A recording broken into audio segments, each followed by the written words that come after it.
तो कहानी शुरू होती है और हमें समंदर के बिल्कुल बीचों बीच एक कश्ती को दिखाया जाता है जिस पर एक आदमी था और वो काफी अरसे से इस कश्ती पर रह रहा था, अपनी मर्जी से नहीं बल्कि मजबूरी में। इसका नाम मैरिनर होता है। इसने इस कश्ती को बिल्कुल अपने घर की तरह बनाया हुआ था और यहाँ इसे इसलिए रहना पड़ रहा था क्योंकि ये वो वक्त है जब सारे ग्लेशियर्स पिघल गए हैं और पानी का लेवल काफी बढ़ गया है, जिस वजह से जमीन का तो नामो निशान तक नहीं रहा, वो बिल्कुल खत्म हो चुकी। तो अब ऐसे में वो लोग जो जिंदा बचे हैं वो कश्तियों और बहरी जहाजों में रहकर समंदर में भटक रहे हैं, मगर इन्हें अभी भी उम्मीद है कि दुनिया के आखिरी हिस्से में ठोस जमीन मौजूद है जहाँ जाकर ये लोग आबाद हो सकते हैं और आसानी से वहाँ जिंदगी गुजार सकते हैं। इसके बाद मैरिनर खाने की तलाश में पानी में जाता है मछली वगैरह पकड़ने के लिए। काफी देर तक ढूंढने के बाद भी उसे कुछ नहीं मिलता तो वो वापिस अपनी कश्ती पर आ जाता है। तभी उसे एक दूसरी कश्ती नजर आती है तो वो उस कश्ती के मालिक से बात करता है। वो कहता है कि समंदर का ये असूल है कि जब दो अजनबी समंदर में मिलते हैं तो वो एक दूसरे की मदद करते हैं, एक दूसरे के साथ अपना सामान अदली बदली कर सकते हैं। मगर वो दूसरा आदमी मना कर देता है कि नहीं, मैं तुम्हारे साथ अपना कोई भी सामान बदलना नहीं चाहता, ना ही मुझे तुम्हारी मदद की जरूरत है। जिसके बाद वो अपनी कश्ती लेकर वहाँ से निकलने लगता है। दरअसल बात ये है कि उसने मैरिनर की कश्ती से माल्टे चुराए थे। उसे लग रहा था कि वो बहाने से मुझे अपने पास बुला रहा है तो बात ज्यादा ना बढ़े इसलिए वो जाना ही जरूरी समझता। इतने ही देर में वहाँ कुछ समुद्री लुटेरे भी आ जाते हैं। फिर वो कश्ती वाला आदमी जब थोड़ी ही दूर जाता है तो मैरिनर को उसके माल्टे दिखाकर चिढ़ाने लगता है, जो देख मैरिनर को काफी गुस्सा आता है और वो अपनी कश्ती तेजी से उसके पीछे भगाने लगता है।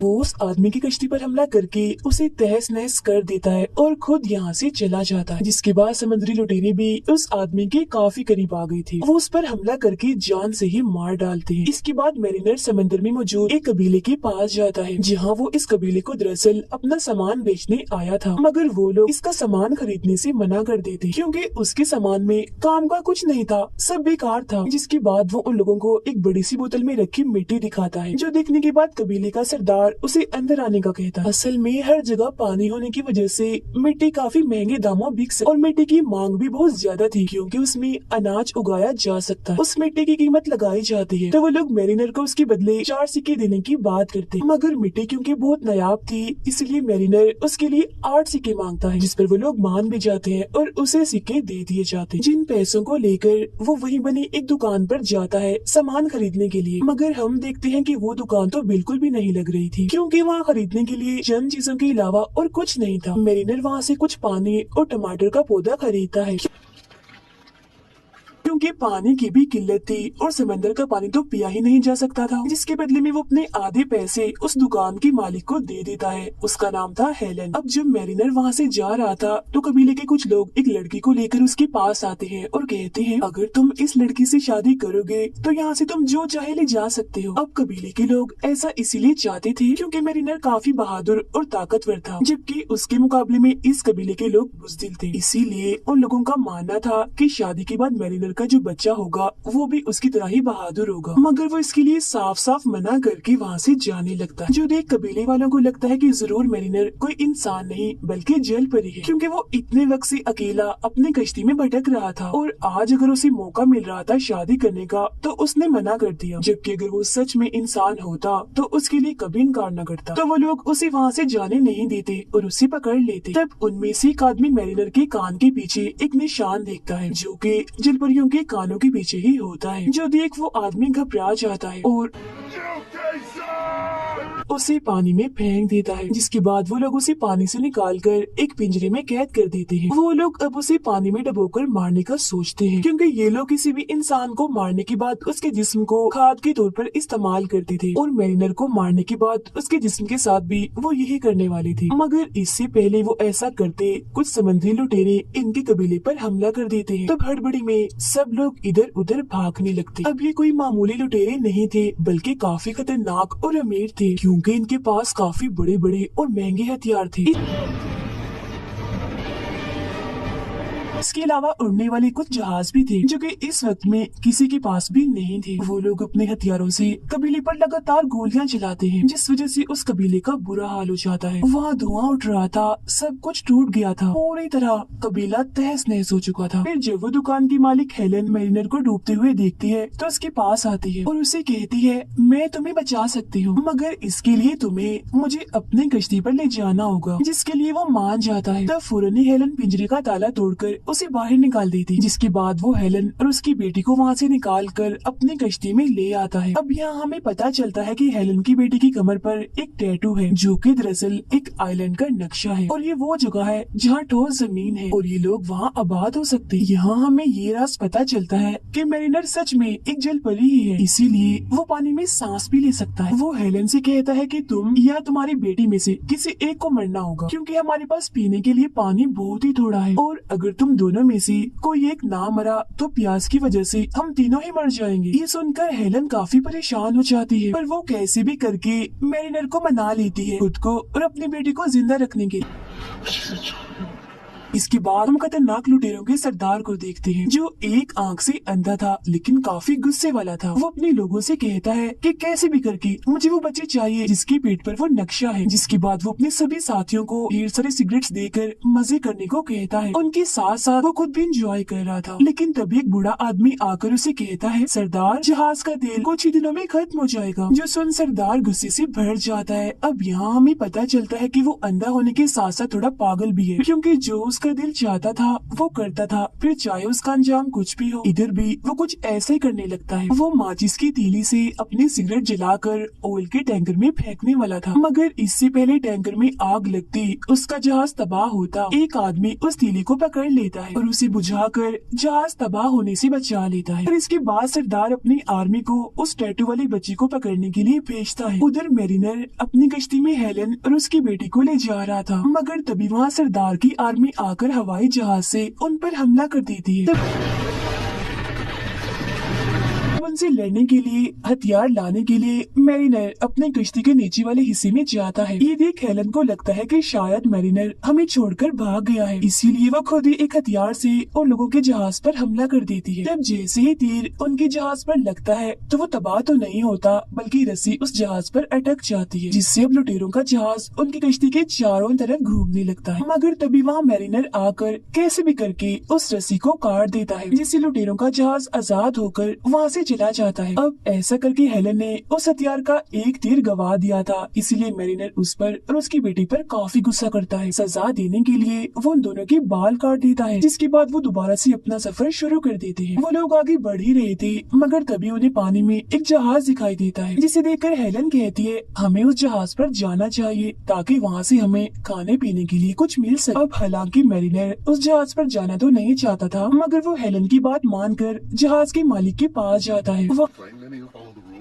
हाँ, जाकर उसे पता चलता है कि ये दरअसल एक सौदागर है और वो यहाँ हेलन को खरीदने की बात करता है, मगर इसके बदले में उसके पास मैरिनर को देने के लिए कुछ भी नहीं था। पर तभी वो मैरिनर को एक कागज दिखाता है। अब क्योंकि कागज की बहुत ही कमी थी और इस दौर में किसी के पास भी कागज नहीं था, तो मैरिनर हेलन को उस कागज के बदले में आधे घंटे के लिए उस सौदागर के पास जाने का कहता है। और फिर जैसे ही हेलन उसके पास जाती है तो वो उसे लेकर जहाज के नीचे वाले हिस्से में आ जाता है। अभी वो गया ही था कि तभी उसके पीछे पीछे मैरिनर भी आ जाता है और उसे कहता है, बस तुम्हारा टाइम खत्म हुआ। मगर क्योंकि अभी तो 5 मिनट भी नहीं हुए थे, इसीलिए उस सौदागर का दिमाग खराब हो जाता है। वो एक चाकू लेकर मैरिनर पर हमला कर देता है, लेकिन क्योंकि मैरिनर उससे कई ज्यादा ताकतवर था, इसीलिए वो उल्टा उसी के चाकू से उसे मार देता है। अब मैरिनर जानता था कि हेलन और उसकी बेटी काफी भूखी है, इसीलिए वो पानी में कूदता है और एक काफी बड़ी मछली पकड़ कर लाता है, जिसके बाद वो लोग पेट भर के खाना खाते हैं। अब जैसे जैसे वक्त गुजर रहा था, मैरिनर और हेलन की दोस्ती बढ़ रही थी, जहां अब वो दोनों काफी अच्छे दोस्त बन चुके थे। इसीलिए वो हेलन की बेटी को तैरना भी सिखाता है। अब जहां पहले वो उन दोनों को पसंद नहीं करता था, अब वो तीनों एक दूसरे के दोस्त थे। अब इसी तरह एक दिन मैरिनर देखता है कि एक और कश्ती है जो उनकी कश्ती के पीछे है। अब उसे तो कुछ भी समझ नहीं आती कि ये कश्ती किसकी है, मगर जब हेलन उस कश्ती को देखती है तो वो समझ जाती है कि ये समुद्री लुटेरों की है। वो इस बारे में मैरिनर को बताती है और ये भी कि ये लोग मेरी बेटी को लेने आए हैं, क्योंकि उसकी पीठ पर एक ठोस जमीन का नक्शा है जो एक आइलैंड है। जो सुन मैरिनर कहता है, मैं नहीं मानता, ये नामुमकिन है, क्योंकि पूरी दुनिया तबाह हो गई है तो ये जमीन कैसे हो सकती है। जिस पर हेलन कहती है, ये बात सच है, ये जमीन सच में मौजूद, क्योंकि जब ये बच्ची मुझे मिली थी तो उसके हाथ में मिट्टी थी, तो तुम खुद अंदाजा लगाओ कि मिट्टी तो सिर्फ जमीन पर ही मिल सकती है ना। तब यहाँ ये राज खुलता है कि वो बच्ची हेलन की अपनी बेटी नहीं है, बल्कि वो उसे पानी में मिली थी जब वो डूब रही थी, और तब हेलन ने उसकी जान बचाई थी। अब हेलन की ये बात सुनकर मैरिनर को काफी गुस्सा आ गया था, इसीलिए वो हेलन को एक सबमरीन में बंद करके पानी की गहराइयों में ले जाता है। सबमरीन दरअसल एक छोटी कश्ती होती है जो हर तरफ से बंद होती है और सिर्फ समंदर की गहराइयों में जाने के लिए ही इसका इस्तेमाल किया जाता है। अब पानी की गहराइयों में आकर हेलन देखती है कि यहाँ नीचे आलीशान इमारतें हैं जो सब कुछ तबाह होने से यहाँ डूब गई हैं। फिर जब ये लोग वापस ऊपर आते हैं तो देखते हैं वो समुद्री लुटेरे इनके काफी करीब आ चुके हैं। वो इनकी कश्ती पर आकर दोनों को पकड़ लेते हैं। सरदार इनसे पूछता है, वो बच्ची कहाँ है जो तुम्हारे साथ थी। अब क्योंकि सच में वो बच्ची के बारे में कुछ नहीं जानते थे, इसीलिए वो कहते हैं हमें नहीं पता इस बात। ये सुनकर सरदार को गुस्सा आ जाता है, इसीलिए वो दोनों को मारने का हुक्म दे देता है। अब हम बच्ची को देखते हैं जो और कहीं नहीं बल्कि इसी कश्ती के नीचे छुपी हुई थी। वो उन दोनों को मारने वाली बात सुनकर ऊपर आ जाती है, जिसे देखकर सरदार फौरन ही उसे पकड़ लेता है। अब उसे बच्ची भी मिल गई थी, मगर अभी भी वो अपनी बात पर कायम रहता है, यानी वो मैरिनर और हेलन को फौरन मारने का कहता है। मगर इससे पहले वो लोग इनके साथ कुछ करते, मैरिनर हेलन को लेकर पानी में कूद जाता है। वो लोग उन पर गोलियां भी चलाते हैं, मगर वो कैसे भी करके बच जाते हैं। हेलन उसे कहती है, मैं इंसान हूँ, मैं पानी में सांस नहीं ले सकती। जो सुनकर मैरिनर उसे अपना सांस देता है, क्योंकि जैसा कि मैंने आपको बताया वो मरमेड यानी जलपरी था। फिर कुछ वक्त के बाद जब ये दोनों ऊपर आते हैं तो देखते हैं कि उन लुटेरों ने इनकी कश्ती को तबाह बर्बाद कर दिया है। मगर अब क्योंकि उनके पास कोई भी जहाज या कश्ती नहीं थी, इसीलिए मजबूरन उन्हें उस तबाह हुई कश्ती पर ही आना पड़ता है। और इसके बाद ही वहीं बैठकर बातें करने लगते हैं। तब पानी में मैरिनर को कागज मिलता है जो वही था जो सौदागर ने उसे दिया था हेलन के बदले। इस कागज पर भी उसी जमीन की तस्वीर बनी हुई थी, जो देख वो समझ जाता है कि सच में अभी भी जमीन का एक हिस्सा ऐसा है जहाँ मिट्टी है और वहाँ जिंदगी मुमकिन है। मगर उस जगह पर जाने का नक्शा और किसी के पास नहीं, बस उस बच्ची के पास है, यानी उसकी पीठ पर बना हुआ वो टैटू। इसीलिए मैरिनर फैसला करता है कि कुछ भी करके वो उस बच्ची को ढूंढ कर ही रहेगा। मगर उनके जहाज की हालत अब ऐसी नहीं थी कि वो इस पर सफर करते। इसके बाद एक आदमी हवाई गुब्बारे में आता है और हेलन को पुकारने लगता है। उसे देखते ही हेलन उसे पहचान लेती है, क्योंकि वो उसके कबीले का ही था।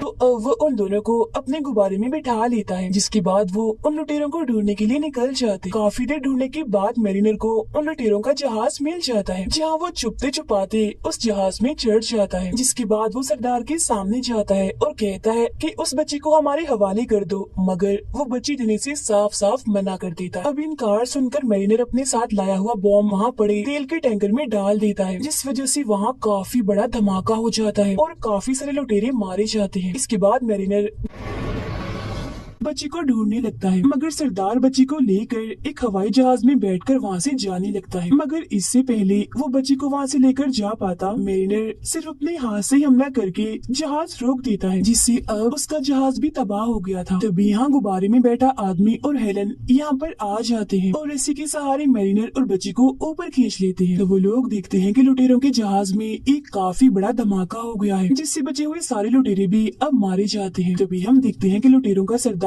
अभी मरा नहीं है, बल्कि वो अभी जिंदा है, जो मैरिनर पर गोली चलाता है। और वो गोली मैरिनर को तो नहीं लगती, मगर हड़बड़ी में बच्ची उस गुब्बारे से गिर जाती है। अब बच्ची को पकड़ने के लिए मैरिनर अपनी 3 कश्तियों को भेजता है, मगर इससे पहले वो बच्ची को पकड़ पाती, एक वक्त पर रस्सी के सहारे लटक कर मैरिनर उसे बचा लेता है। जिसके बाद तीनों कश्तियाँ एक दूसरे के साथ टकरा कर तबाह हो जाती है और आखिरकार उनकी भी मौत हो जाती है। एक कश्ती पर सरदार भी था, तो अब उसका भी खेल खत्म हो गया। इसके बाद हम देखते हैं कि हेलन के साथी को नक्शा देखने आता था। वो बच्ची की पीठ पर नक्शे के जरिए उस जगह पर पहुंच जाते हैं जहाँ जमीन है। वो लोग यहाँ आकर बहुत खुश हो जाते हैं। उन्हें यहाँ एक झोपड़ी भी मिलती है जिसके अंदर जैसे वो जाते हैं तो उन्हें यहाँ 2 कंकाल इन्हें ढांचे मिलते हैं जो और किसी के नहीं बच्ची के माँ बाप की थी, क्योंकि ये झोपड़ी उसी की थी। यहाँ वो टैटू वाला हथियार भी था जिसकी मदद से उसके माँ बाप ने बच्ची की पीठ पर टैटू बनाया। इसके बाद मरीनर इन तीनों को वहीं छोड़कर अपनी कश्ती लेकर पानी में चला जाता है, क्योंकि अब उसे पानी में रहना ही पसंद था। जिसके बाद हेलन और वो बच्ची उसे जाता हुआ देखते हैं और इसी के साथ ये फिल्म यहीं पर खत्म हो जाती है।